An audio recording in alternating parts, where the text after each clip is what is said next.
Hey guys, Metatron's Mark here. Welcome back. In Atlanta still, and so I'm gonna be shooting a series of these, basically distributing the information that's contained in the next book. So we're gonna have a lot of videos. So I think this is probably gonna be one of the best ways to get this information out because it looks like people prefer to learn this sort of way. So this next one's called From Monkey to Man. See, Toby and DeVore, anthropologists back in 1987, argued that hunting and tool use were major forces in the evolution of the mind. Although plants provide nutrients and calories, meat is so densely packed with protein that it's in effect a concentrated superfood that likely contributed greatly to the development of the brain. This is evidenced by carnivores having a larger brain than herbivores. Maybe the most important factor in how intelligence arose in primates is the fact that the visual systems amounts for about 50% of the brains in primates, enabling them to accomplish daytime activities like identifying ripe fruit through color recognition and something referred to as depth perception.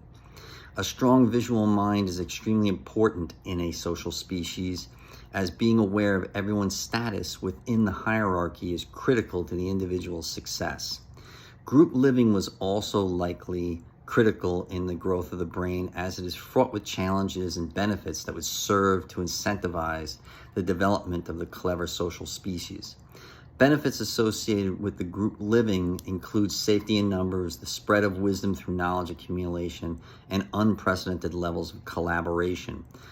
William von Hippel, I think, wrote in The Social Leap that was probably one of the strongest things that enabled us to dominate planet Earth, in that when we were in the trees, we were in an apex position.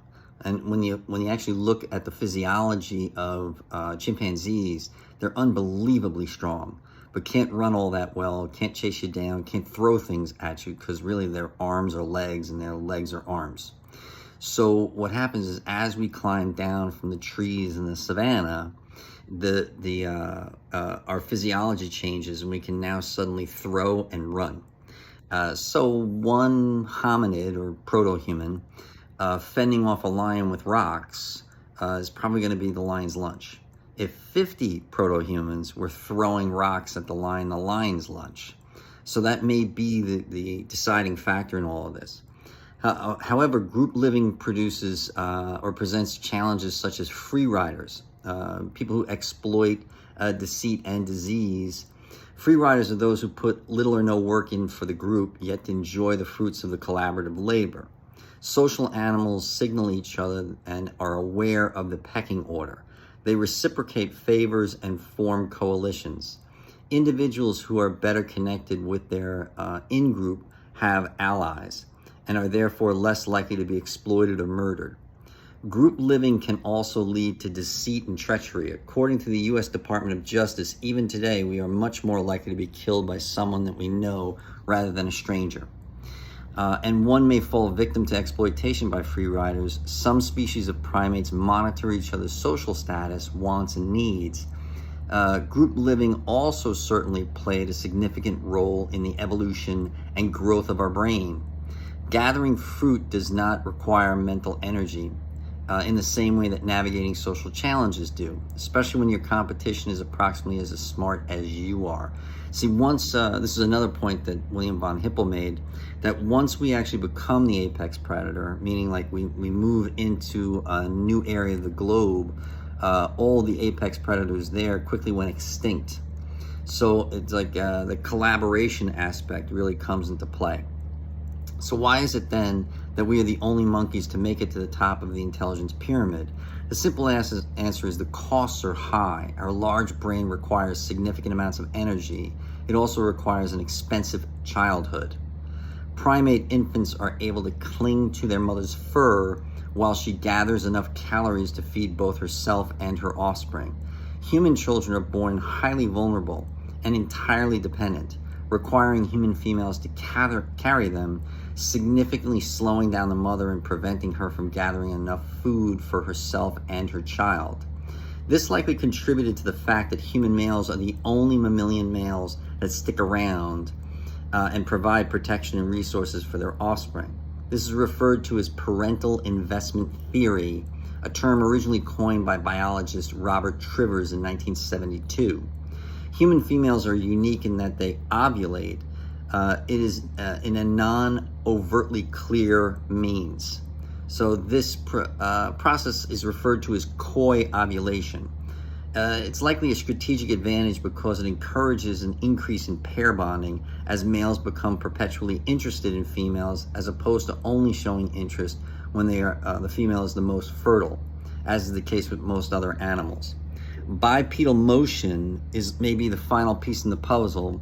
We originally became bipedal animals when an early version of climate change forced us to adapt from jungles to the savanna as the savanna dried out. This was our early environment, requiring our ancestral forebears, known as hominids, to spend a great deal of their time standing to look out over tall grass for predators and prey, encouraging the adaptation of bipedal locomotion approximately 4.5 million years ago. Walking on two legs in turn frees the arms to hold weapons, to hunt and fend off predators. These grasslands were also prime locations for large herbivores or prey animals, which encouraged the group hunting and meat consumption.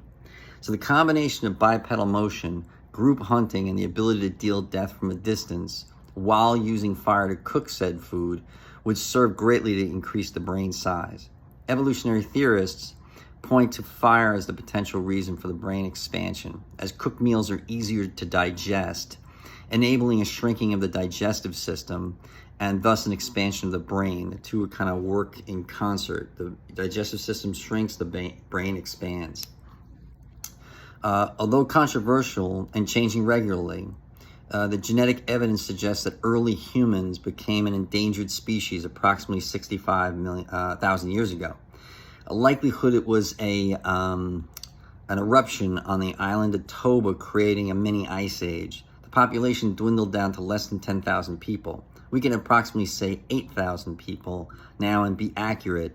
And given the fact that we're now 8 billion people, shows you what this brain expansion has done about how we dominate planet Earth. Each of us today owes a direct lineage to these few survivors in that 8,000 or so.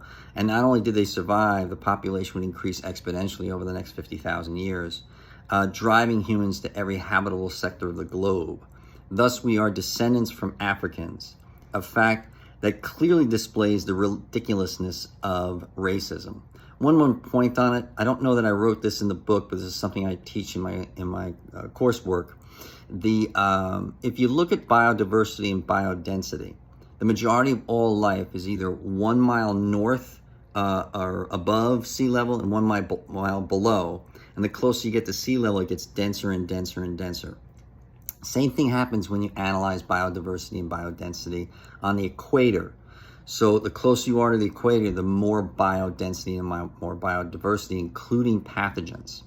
So the argument is there's a connection between what people consider racism today and what biodensity, including pathogen aversion, is. So the closer you evolved to the glaciers, you didn't have to worry so much about pathogens because life didn't survive all that well there. In fact, one of the reasons why I have blue eyes, that this is something I got wrong when I was younger. I thought it was the females choosing to mate with the males with the blue eyes as opposed to the brown eyes. Now, it turned out that my ancestors had to cover so much up with the animal skins, the only people that survived long enough to procreate were the ones with the blue eyes. So blue eyes, blonde hair. And when I was a kid, I was a towhead. So the argument is that the closer you get to the equator, the more pathogens exist. Now, our ancestors wouldn't have known about these pathogens, but if two tribes are shaking hands in a trade across a river or across a mountain range near the equator, and then go back to their tribe and half their people die, it's really easy for them to look at the other tribe and say there's bad juju there, these are bad people. So we evolved a natural aversion. Not enough not to trade, but that might be what's triggering people's thought processes around racism, because when you actually analyze the cultures right around the equator, they tend to be much more conservative and much more disgust sensitive and risk adverse. So, and then when you look at their cuisine, it should strike you odd that each one of these cuisines around the equator are spicier, which, you know, if you're that hot because you're that close to the equator, it doesn't jive that you would want hot food or spicy food. But it turns out the spicier the food, the more antimicrobial properties are in that cuisine. So that has something to do with all of this. So what we need to do is look at the ridiculousness of racism and say, okay, that might have been relevant in our ancestral past, but it no longer is today. So thanks for watching. Be sure to subscribe, or tell us if you don't want to subscribe. Tell us why, so this way we can improve these things. So I'll happily send more of these, especially if you guys are liking them. So give a like, give a subscribe, and it'll let us know to keep doing this. All right, so thanks so much for your time, and see you in the next one.